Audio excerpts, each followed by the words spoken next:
This video is about how to put the textures in your roof and siding of your house. There's not a lot too crazy or complicated about drawing in the siding. It actually can become quite fun. You just have to start making some decisions. So the first thing I'm going to show you is my example here. It is done in brick. Brick is a lot of work to do, but it's very easy work.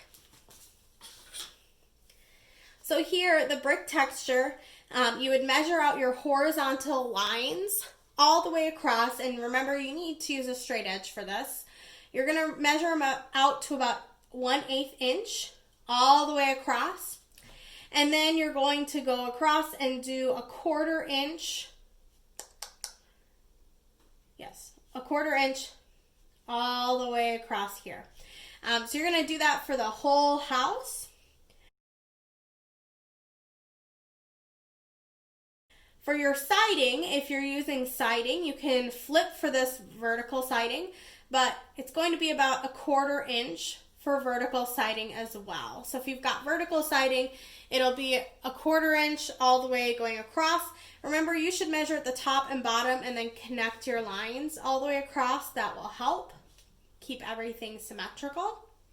If it's horizontal, you'll obviously do a 1/4 inch all the way down, and then the same thing all the way across. And then you'll connect your lines.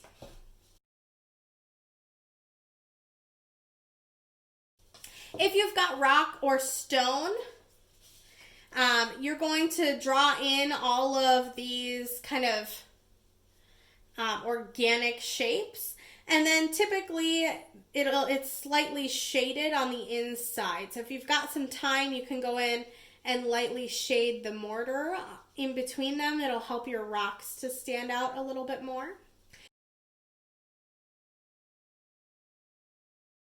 And then there's a couple different things about your roof texture. Typically, you're probably only going to be using metal roof or shingles, which you can see down here. Shingles is going to be similar to the brick texture, where you've got them staggered, where you've got a line in between the half of the others, except they're a little bit more square. So instead of having 1/8 by a 1/4 inch, it's going to be 1/4 inch by 1/4 inch all the way across. And this is an example of a metal roof. So the metal roof is actually just like your vertical siding. It's just a 1/4 inch vertical lines all the way to the end. So you're just putting in those really basic siding, any changes in siding. Think about when your elevation changes, what kind of siding are you putting in there?